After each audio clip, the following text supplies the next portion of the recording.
Qu'est-ce que tu fais de ce que tu as reçu? Il y a un pasteur, pendant ses 45 ans de ministère, je dis 45 ans de ministère, il n'est pas sorti de l'évangile de Jean. Il s'est concentré seulement sur l'évangile de Jean pendant ses 45 ans de ministère. Et il découvrait toujours quelque chose de formidable, quelque chose de nouveau et de plus profond. Le Seigneur veut que nous lisons toute la Bible.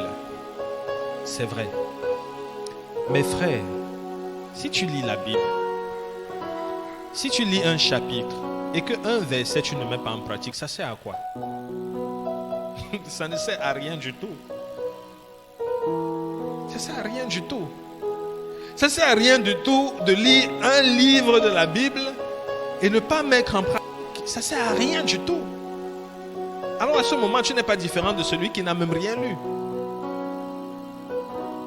Donc, ne nous contentons pas de connaître, mais réjouissons-nous de mettre la parole de Dieu en pratique. Amen. Réjouissons-nous de la mettre en pratique, parce que c'est ce que le Seigneur attend de nous. Colossiens chapitre 4, verset 2, il dit: persévérez dans la prière et veillez-y, action de grâce. Persévérez dans la prière. Insistez, restez dans la prière. Nous prions parce que nous savons, je l'ai déjà dit ici plusieurs fois, nous prions parce que nous savons que nous ne pouvons pas par nous-mêmes. Peu importe la situation, ça peut être la maladie, ça peut être les problèmes, ça peut être des difficultés, ça peut être un problème d'orientation. Ça peut être parce que nous prions parce que nous savons que c'est à Dieu d'intervenir. C'est Dieu qui peut faire quelque chose. Nous prions parce que nous voulons entrer en communion avec Dieu, en relation avec Dieu et voir Dieu intervenir.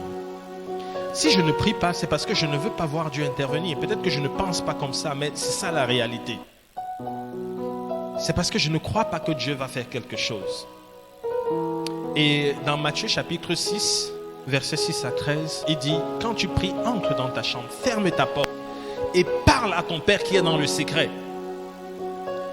Aie ce moment d'intimité, ce moment personnel avec Dieu. Et parle. Et il dit: ton Père qui est dans le secret t'entendra, il te le rendra.